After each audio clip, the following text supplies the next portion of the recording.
Welcome to FashionEarsta's secret laboratory, where we subject innocent Disney ears to tests of dubious scientific merit. Now let's see what's on this lab.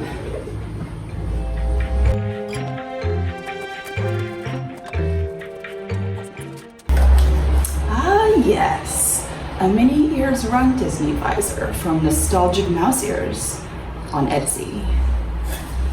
Let's see what's inside.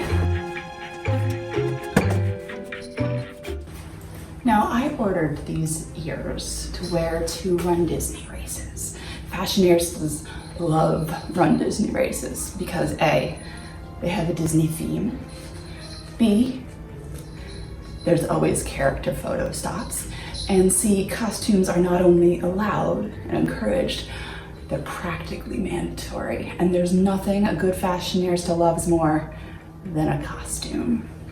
If you're not a swamp local, you might not know what variables you need to account for when testing your RunDisney headgear for an Orlando race. So trust your good friend, Dr. Florida Woman, to run a few 100% cruelty-free FashionEarsta approved tests on this RunDisney visor for you.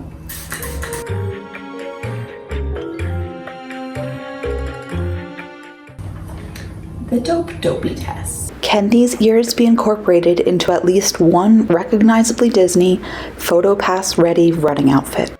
I'm not going to polish my own test tubes here. It's not hard to find running outfits that match the black, white, and red color scheme. Easy. The rope drop dash. Will these ears stay on when you're hustling and jostling to get to Flight of Passage before the crowds? Or, in the case of RunDisney races, staying one step ahead of the dreaded balloon ladies?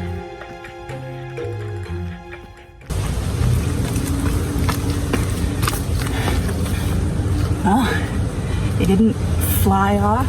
I probably could have elbowed like 10 people in strollers out of the way without them coming off my head. And I think they would hold up pretty well to a RunDisney race. The sparkling, shimmering, sweating test.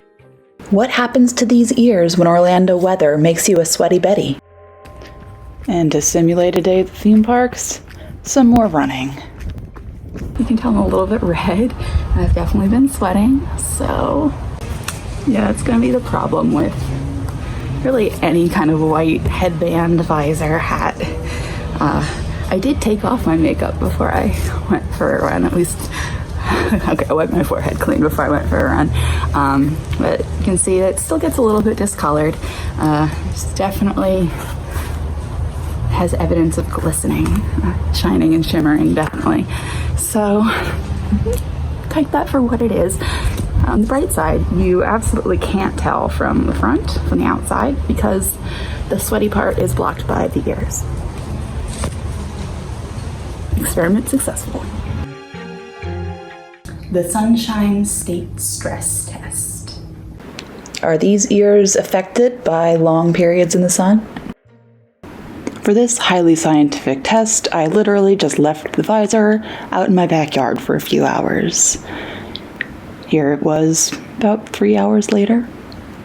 The only difference was that the crystals were pretty hot to the touch after 3 hours in the sun. And by the time the sun was going down, about 7 hours after I left them outside, the ears are still 100% intact. No fading, there's nothing really to melt. Other than the crystals being warm, it definitely passes the stress test. Thank you, FashionEarstas, for joining us. I hope it was informative.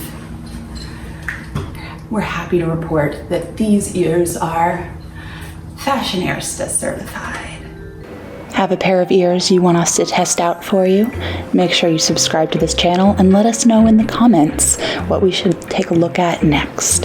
Also check out our website at www.fashionearsta.com for more ear reviews. Pixie dust and glamour.